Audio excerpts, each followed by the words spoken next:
When we call to mind the image of the medieval sorcerer or even the necromancer of fantasy, the image is one of a cloaked, robed figure in some ancient room surrounded by various moldering and ponderous tomes.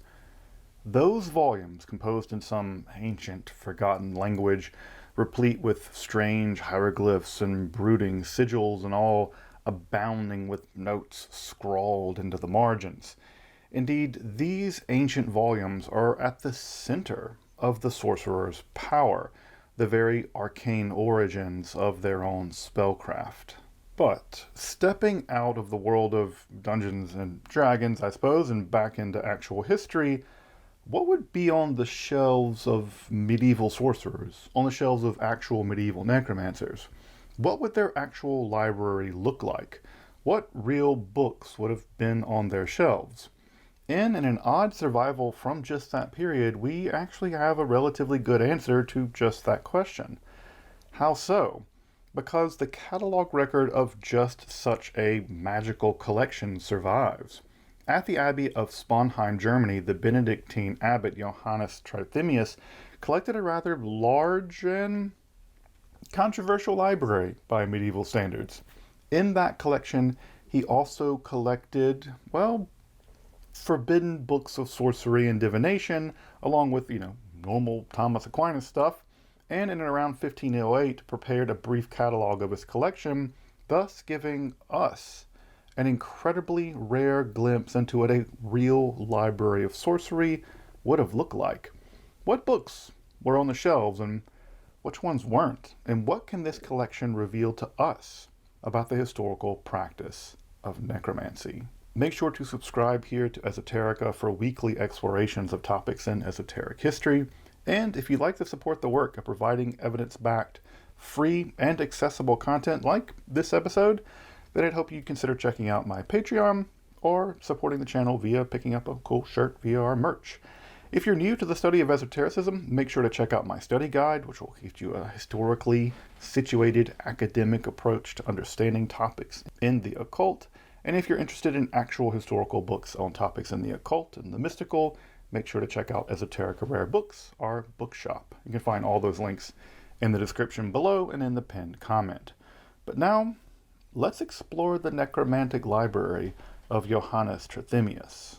I'm Dr. Justin Sledge, and welcome to Esoterica, where we explore the arcane in history, philosophy, and religion.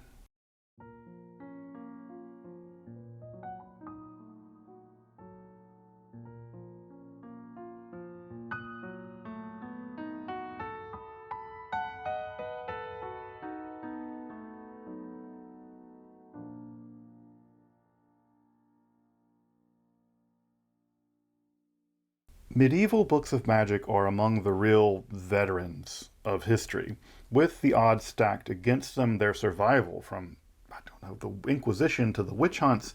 Books were burned right alongside people in many cases. We're lucky that any such volumes like this exist at all today. And in a sense, we often don't even know what we've lost, nor do we know if what survived is actually representative of widespread magical belief and practice.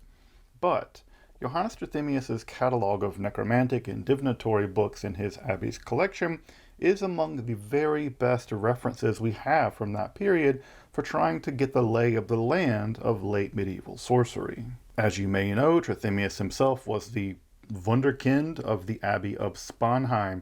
He became abbot in 1483 after being a monk only for 1 year. He became the abbot, and shockingly, at the young age of 21. Trithemius was a gifted writer, preacher, and administrator. Even if he was a bit of a taskmaster, he was also driven to deepen the learning of the abbey, expanding the library from a mere 40 books to over 2,000 volumes. Pretty large by medieval standards. But beyond the common religious, historical, and philosophical interests of the day, Trithemius also maintained a profound interest in the occult. Indeed, he would compose several works of occult literature himself, including volumes on cryptography and the use of magical means by which to communicate over large distances by employing angels. It's like email, but not with Wi-Fi. with angels. Of course, I'll be coming back to Trithemius for future episodes, so keep tuned in for that. But in this episode, I want to focus on a bit of a topic in sort of meta-occultism. Anything you can do, I can do. The catalog of his occult volumes in his library, which he prepared in 1508, is one of our best glimpses into the magical literature of that time. It's a real glimpse into the library of any would-be sorcerer. Now, his catalog of occult texts actually appears in a larger work of his on sorcery and witchcraft, the Antipalus Maleficiorum, the opponent of witchcraft, composed at around 1508, but not published until much later in 1605. Now, that text itself is an interesting volume of the occult, and was composed just 2 years before he would meet with Cornelius Agrippa and review an early edition of the famed 3 books of occult philosophy. So, that was not exactly his first rodeo. It was also only 2 years after he had been basically forced out of his position as abbot of Sponheim, probably at least in part due to his interest in the occult. It's not exactly a good look in 1508, but also him being a bit of a taskmaster, as I mentioned a moment ago, especially on his really serious focus on having his monks hand copying books despite the arrival of the printing press. They were kind of like, we're done with this, right? And he was a no. He would end up taking a position at St. James's Abbey at Würzburg until his death in 1516. The Antipalus Maleficiorum details several different types of sorcery, ranging from directly evil magic, which deals with the conjuration of demons and making pacts with said demons, to more benign forms of the practice, which would include things like palmistry or natural magic. And it is in the discussion of his topics on demonic magic, typically understood as necromancy or negromancy by medieval people, that he details the various volumes on just that topic in his possession. In fact, when he disclaims them, and him, I'm sure he's trying to avoid being burned with his books as just blasphemous nonsense at best, he's also continuing a very long-standing argument that goes back at least to Roger Bacon. Yeah, such volumes of demonic magic are evil and bad and sinful and all that, but it's best to have such knowledge of those texts precisely to diagnose and combat such vile heresy and diabolism. How would you know what evil magic is unless you have all the books about it? Thus, such books should be retained. They should be perhaps retained under lock and key, of course, but rather than being burned, Trithemius argues, they should be studied, despite their being so very evil, precisely in the interests of combating said evil. And thus, Trithemius just goes right out there and speaks out of both sides of his mouth throughout the entire listing of the catalog, carefully recording every single text along with the first few words of each book, or the incipit, and then slandering the volumes as blasphemous, ungrammatical forgeries full of nonsense and superstitions, which is why he has them. Yet, so dangerous that they still impel men to their doom by ingratiating them with the world of the demonic. So somehow both simultaneously trifling rubbish, but also satanically dangerous. Trithemius seems to somehow have both minds about these books. Again, how much is he disclaiming himself to protect himself? Despite his constant disparaging of the text in his ward, his catalog does seem quite accurate in most of its particulars. But, depending on how one counts the books, Trithemius lists about 80 or so volumes, which is a pretty substantial chunk of his library, split about half between works explicitly dealing with demonic magic and others more specifically for the practice of talismanic astral magic. Now, sadly, he does tell us that he has a list of geomantic and palmistry divinatory text along with some other divinatory text, which he just tells us he's not going to list. So we don't have that list, unfortunately. But of the list that he does provide, many of those books can be identified, with only about a third surviving down to this day. Yeah, only about a third of the books he lists do we have any records of surviving. And some of them do exist in printed editions. However, a solid amount do survive in manuscripts, and so the catalog of Trithemius is also a kind of to-do list for scholars in the occult. In fact, Trithemius' catalog would make fantastic seed data for a kind of running spreadsheet or database of texts. to see whether they survive in manuscript, where in which libraries they're located, if those volumes have critical or modern editions at all, etc. It kind of tick various boxes about these books. In fact, a lot of that work has already been very robustly started by fine, wonderful scholars like Joseph Peterson, David Rankine, and Mihai Vardajaru, to name just a few of the folks who've been cataloging and finding these books in various libraries throughout the world. But I think we could all look forward to the day when Trithemius's catalog is, as much as possible, totally available to contemporary readers, to scholars and practitioners, in critical modern editions with good translations. But what's in the catalog? Well, let's do a survey of starting with at least the books that survive, and some of which are some of the most important books in the history of Western magic. It's probably why they survive. There's a lot of manuscripts of them. These would include things like the Clavicula Solomonis, the Key of Solomon, known actually to survive in numerous manuscripts, probably as many as 150, though a critical edition of that text is probably a generation away, even if we had a small army of experts to work on it. But it is perhaps the most foundational book in all of Western magic, at least magic associated with spiritual creatures. Of course, the Manual of Arabic Astral Magic, the Picatrix, is also mentioned, along with a Picatrix-like book, and we have editions from the Latin and also a modern edition coming from the Arabic forthcoming. Almadel also gets mentioned. This is a textbook for summoning spirits using a portable altar and incense, which also survives in a few contemporary editions, including a new critical edition. And there are several catalogs of demons that are mentioned, the Liber Officiorum Spiritum being attested as surviving in somewhat derivative forms in texts like the Livre d'Esprit and the Pseudomonarchia Daemonum. That text, the Pseudomonarchia Daemonum, would go on to become the core of the demonic catalog of the Lesser Key of Solomon, at least in the way that it survives into the English manuscript tradition. Pseudo Abano's famed volume on necromancy, the Heptameron, also gets a mention along with the books of the Seven Rings of the Planets, which is an episode I need to do at some point. That's a really cool book. It's like magical rings. It's like the best, yeah, good D&D stuff. +1 against necromancy. Yeah, I got to do an episode about that at some point. And you'll notice, by the way, that a lot of these books I'm talking about, there are already episodes in Esoterica about them, so I'll include some in the links. A book of Raziel also survives, though several versions of that text are known, including the hitherto untranslated Jewish grimoire, which has some of the very famous talismans in the back, or the cameo amulets. Perhaps the most important textbook of magic from the Middle Ages at all is the Summa Sacra Magici of the 14th century Catalan scholar Ganel. It's actually mentioned there in the text, and it survives in a few manuscripts, including one owned by John Dee. I've heard through the grapevine that there is being prepared a critical edition of that, but of course we would still need to get a translation of that critical edition for most of us to get access to it. The publication of that text, by the way, will no doubt prove to be one of the most important watershed moments in the history of the study of Western magic, and we should all look forward to having the tables turned when it gets published. Like the Summa Sacra Magici, along several other texts are also survive, all in manuscripts found in various libraries and private collections, mostly in Europe.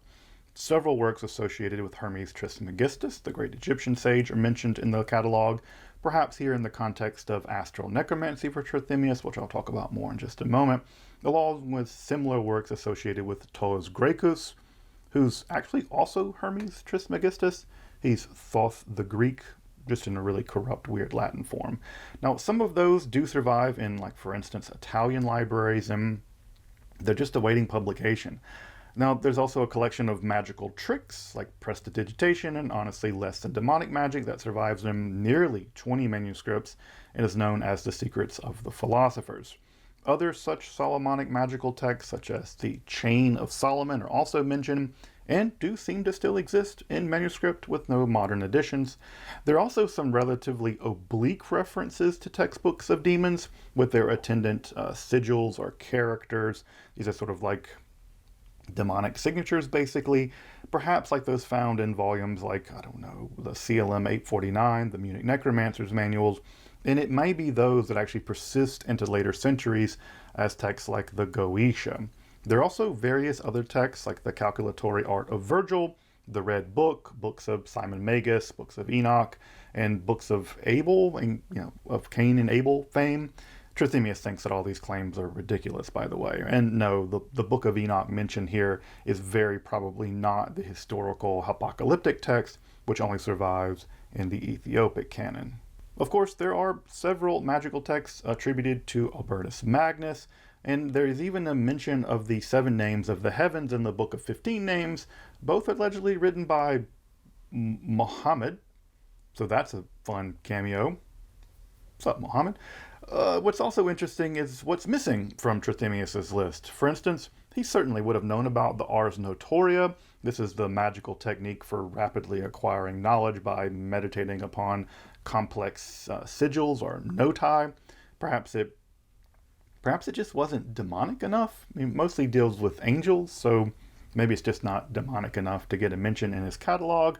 There's also the Liber Iuratus, which is a very important book of magic at this time, but that's included in Ganel's Summa Sacra Magici, so that's probably why he doesn't mention it.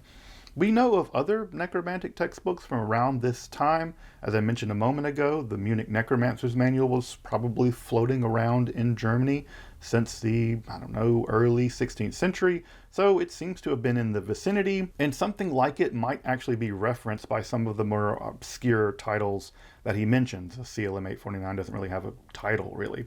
But all in all, Trithemius' catalog very well represents the types of demonic magical textbooks sort of floating around in the late Middle Ages. Again, some have actually survived down to us today, and we could in some ways reconstitute that library if we wanted to have a cool necromantic library.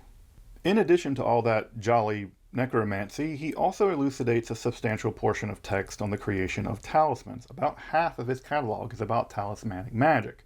Now, a talisman, of course, is a specific magical technology in which one captures astrological forces such that they can be instrumentalized by the magus. It's like using the power of Venus into a certain image that you can use to get a girlfriend. But you should just do that the old-fashioned way, by awkwardly asking them out. Maybe a talisman is not the worst idea here. But the most famous talismanic textbook of that period was Thabit ibn Qurra's book on talismans, which Trithemius seems to mention a few times, and we know that that text was very complexly distributed in the manuscript tradition. In addition to Thabit's text, various other talismanic texts are also, of course, attributed to Hermes Trismegistus, because of course they are.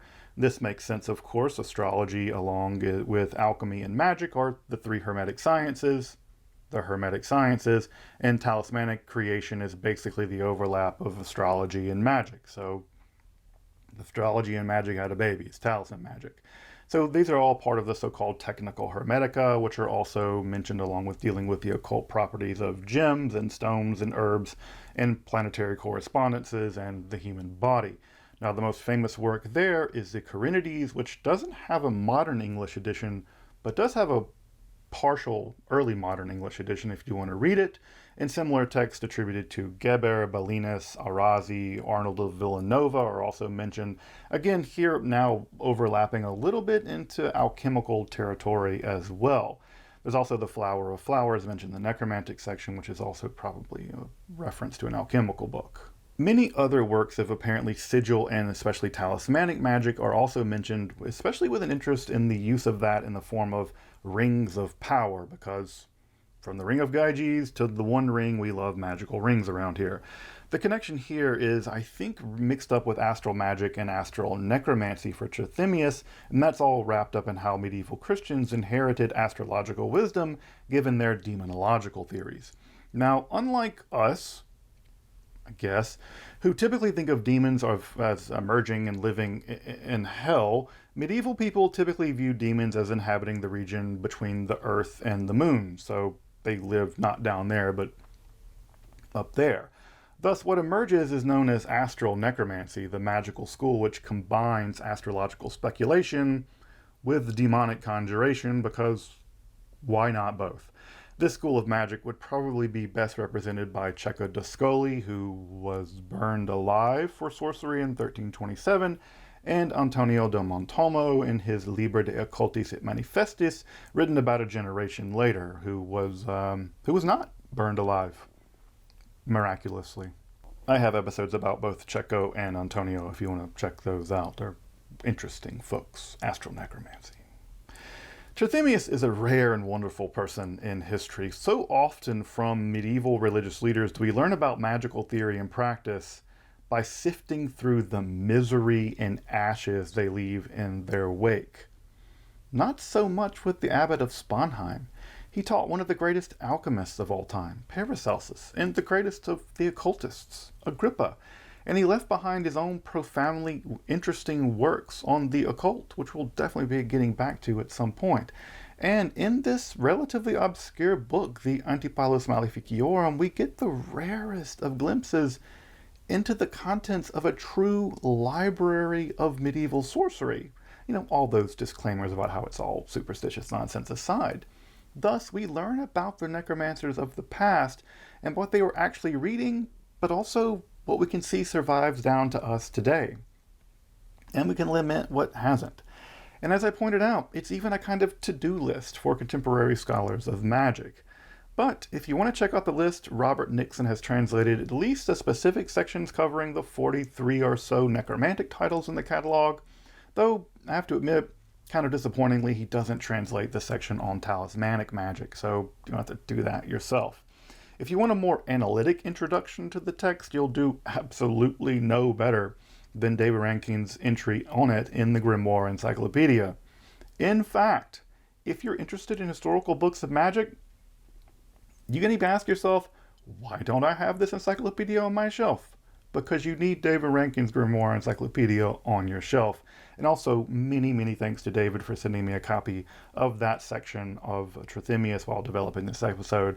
Reached out to him. He got back within 24 hours. What a kind guy.